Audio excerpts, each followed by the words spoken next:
Filipenses, nós vamos estar abordando aqui o livro de Filipenses. E o tema do nosso estudo hoje, nesse momento, é viver de modo digno do Evangelho. Um grande desafio para todos nós. Hoje é 9 de janeiro, início do ano, início de 2022. Certamente nós temos muitos planos, muitas expectativas, isso é algo natural. Esses marcos temporais que nós criamos servem exatamente para isso, para nos localizar no espaço, no tempo, e assim a gente faz planos, a gente faz metas e buscamos isso, e é natural que isso aconteça. E logo no dia 9, certamente você já deve ter aí os seus objetivos para esse ano. Mas a palavra de Deus, queridos, traz uma missão. Independente de qual tenha sido os teus projetos, os teus objetivos para esse ano de 2022, ela traz um grande desafio, que é viver uma vida de maneira compatível com o Evangelho, viver de modo digno do Evangelho de Cristo Jesus.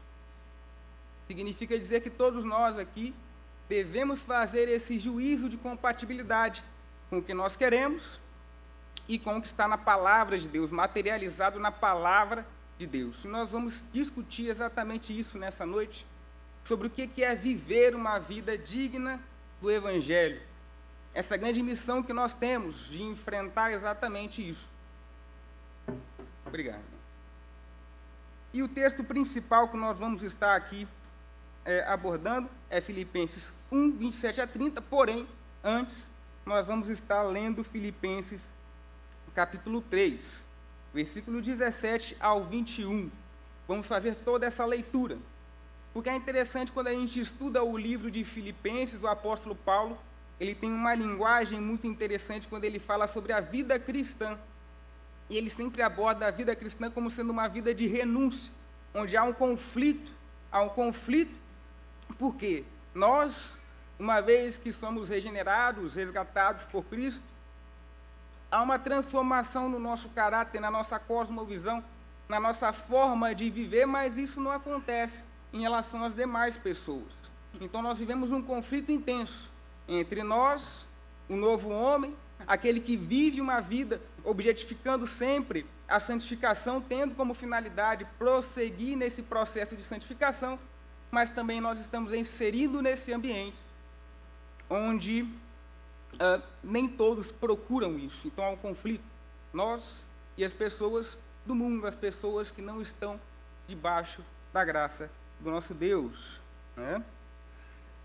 E Paulo ele sempre aborda esse conflito, e aqui em Filipenses ele fala bastante disso. Se os irmãos já localizaram, vamos fazer a leitura todos juntos, versículo 17 até o 21. Filipenses, capítulo 3, versículos 17 até o 21. Vou estar puxando a igreja, prosseguindo na leitura. Irmãos, sede imitadores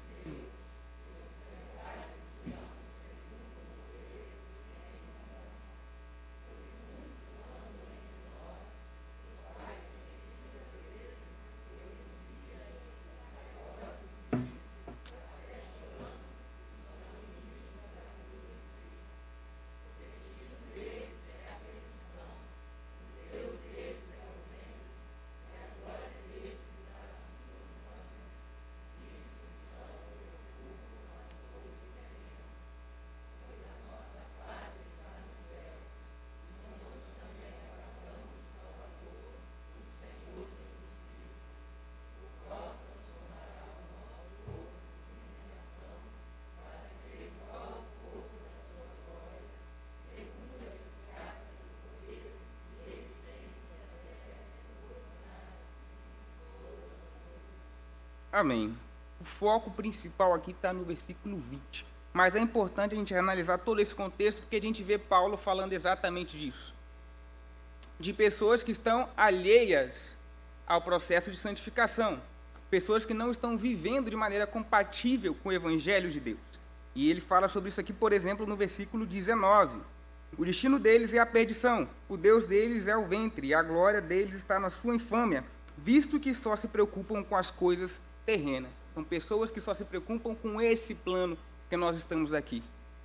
E agora vem o versículo 20. Pois a nossa pátria está nos céus, de onde também aguardamos o Salvador, o Senhor Jesus Cristo. Diferente daqueles que vivem limitados apenas a esse plano, apenas a esse espaço que nós ocupamos aqui nessa terra, nós devemos viver de modo compatível, porque a nossa pátria não é aqui, não é essa a nossa pátria. Nós não conseguimos, nós não podemos viver uma vida somente focados naquilo que é terreno. Quando Paulo ele usa essa linguagem de pátria, é muito interessante a gente avaliar esse contexto, e surge aí a figura do cidadão. Quando a gente fala de pátria, a gente está falando de uma nação, um povo. E Paulo ele aborda bastante esse aspecto. Nós não somos desse povo aqui, dessa pátria, somos cidadãos de uma outra pátria, de um reino que é o reino dos céus, não é o reino da terra. E é interessante quando a gente discute cidadania, e esse termo ele é utilizado sempre quando a gente vai estudar esse tipo de questão, porque quando eu digo que eu pertenço a uma pátria, portanto eu sou cidadão, eu preciso de analisar o que significa ser um cidadão. A gente fala muito disso, né? Eu sou cidadão do céu, eu sou cidadão do céu, eu sou peregrino aqui, mas a gente tem que entender o que isso significa na prática, na nossa vida. Como é que eu materializo isso na minha vida, no meu dia a dia? E é interessante porque ser cidadão nada mais é do que um vínculo político, é um elo político que une uma pessoa a uma nação. É um elo, é um vínculo que atribui direitos, mas também deveres e obrigações. É um pouco difícil, porque nós brasileiros, é cultural nosso, quando a gente fala de cidadania, olhar apenas para os nossos direitos. E isso está certo, porque nós temos direito enquanto cidadãos, mas nós temos deveres e obrigações. E ser cidadão exemplar, significa dizer viver de modo compatível e assumir essa responsabilidade social, essa responsabilidade cultural, essa responsabilidade espiritual de cumprir com zelo esses deveres e essas obrigações. Na Roma antiga, onde Paulo está inserido nesse contexto, ser cidadão era exatamente isso. Era participar de maneira ativa da vida política daquele local. Ser cidadão, portanto, não é somente assumir uma postura passiva perante a sociedade, perante a coletividade, não. Não é ficar parado sem fazer nada, muito pelo contrário. É ter uma postura ativa, proativa, e cumprir com os seus objetivos, correr atrás daquilo ali. Porque o cidadão ele tem um ofício, ele tem uma missão, ele precisa de cumprir essa missão, esse ofício com responsabilidade, observando esses deveres. Esse é um ponto fundamental.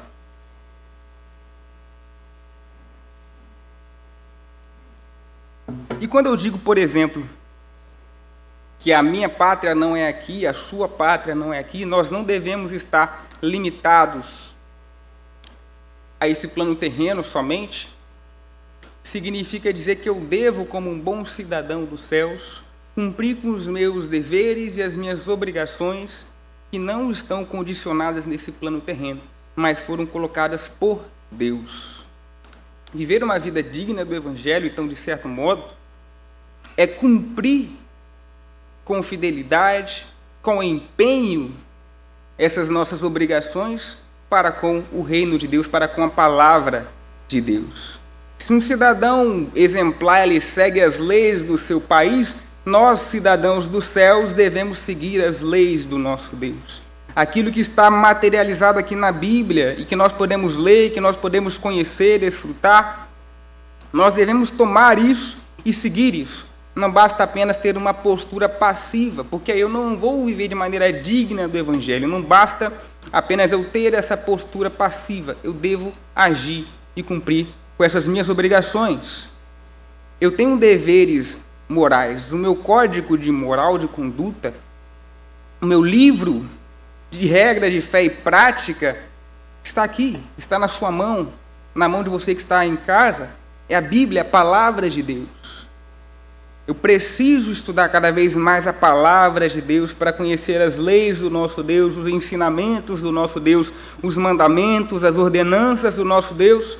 Porque como é que eu vou seguir uma lei? Como é que eu vou viver de maneira compatível com o Evangelho se eu não sei o que é o Evangelho?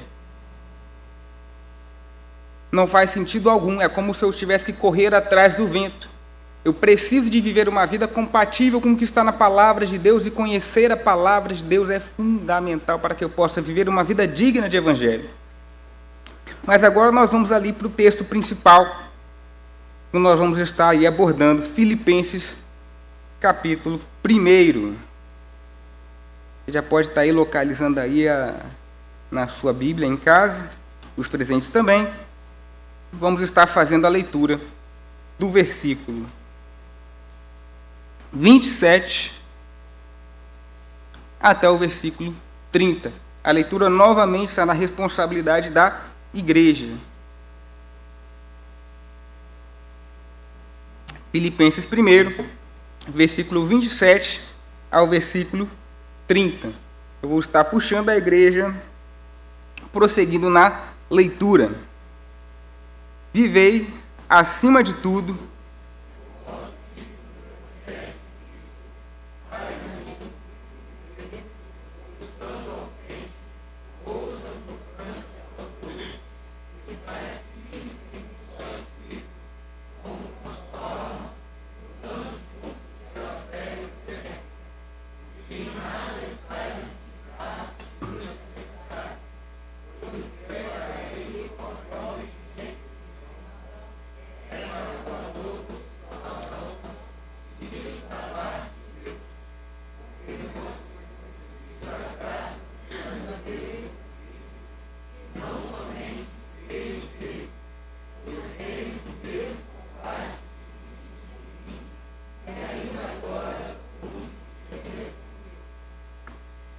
amém.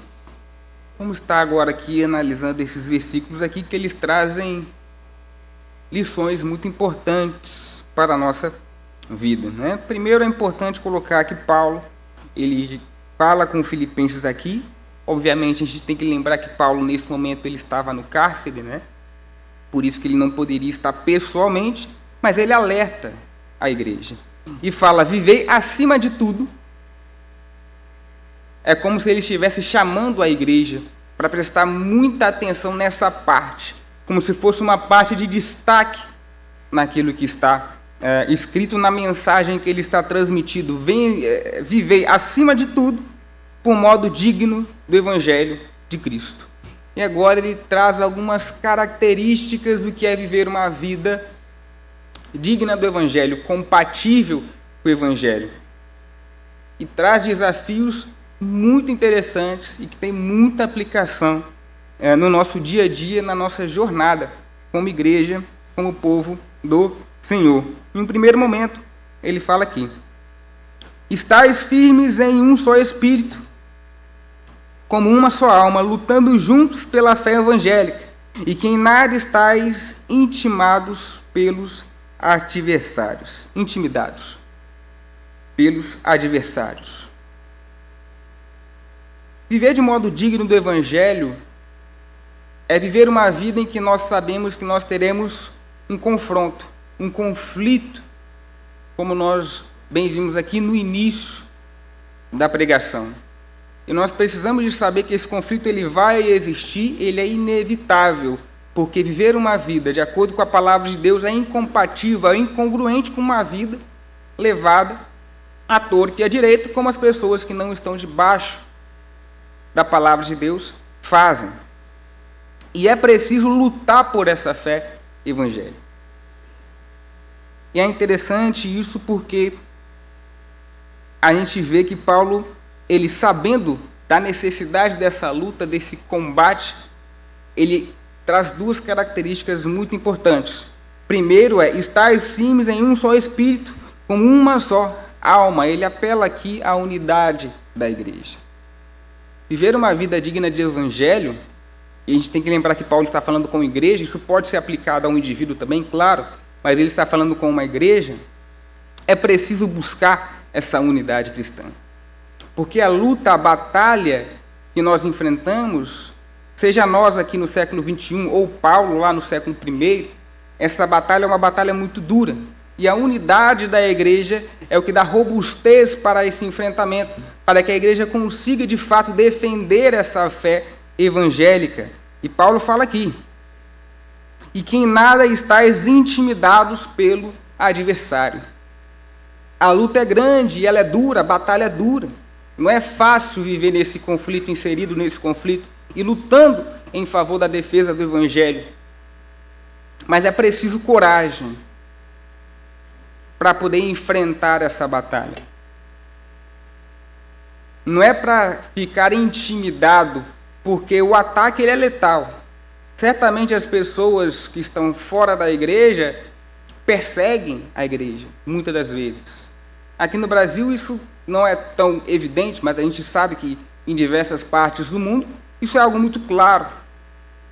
Regiões do norte da África, no Oriente Médio, as pessoas são literalmente presas, mortas. A batalha é dura pela defesa do Evangelho, é preciso coragem. Não podemos ficar intimidados diante dos adversários. Nesse contexto aqui que Paulo fala sobre adversários, não se sabe ao certo quem seriam esses adversários na época. Pode ser que sejam os cidadãos da cidade, pode ser também que sejam os fariseus, os hebreus, que resistiam à mensagem do Evangelho. O fato é que esses adversários, eles existiam antes e ainda continuam existindo, e é preciso coragem. Não significa que nós não teremos medo. Não significa isso. Até porque a coragem, ela pressupõe a existência do medo. Porque eu só posso dizer que eu sou corajoso quando eu tenho medo e eu tenho a ousadia de superá-lo, de lutar contra esse medo.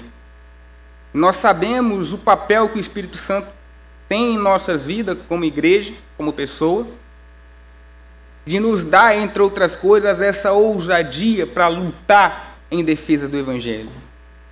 Ter uma coragem, ter uma atitude que muitas das vezes nós não teríamos naturalmente. Já pensou que coisa esquisita o que acontece em regiões da África, no norte da África ou no Oriente Médio? As pessoas são mortas. E as pessoas têm a oportunidade, muitas das vezes, olha, foge, vai embora. Você fugiria? É complicado pensar nisso. É oportunidade, vai embora, nega esse Deus. A gente vê isso na Bíblia, aconteceu o tempo todo. Nega esse Deus aí, entendeu? E sai fora. É preciso ter coragem para lutar em defesa do Evangelho. E ter essa coragem e lutar em favor do Evangelho materializa em nossas vidas o que é viver de modo compatível, de modo digno do Evangelho de Cristo. Ter a coragem de enfrentar os adversários da nossa fé. Sem sombra de dúvidas, esse é uma grande missão que todos nós temos e que é muito dura e muito difícil, mas há também uma outra parte interessante da passagem.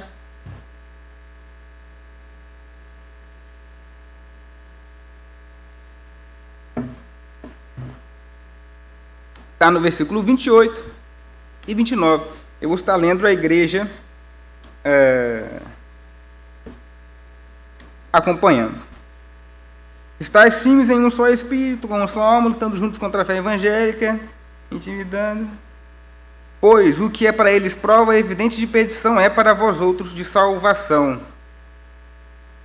Porque vos foi concedida a graça de padecerdes por Cristo, e não somente credes nele, pois tendes o mesmo combate que vistes em mim, e ainda agora ouvis que é o meu. Sofrer por Cristo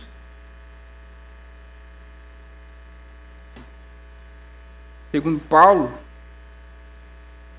é uma graça, é algo bom, Parece esquisito, quando a gente fala de sofrimento, a gente sempre associa a coisas ruins.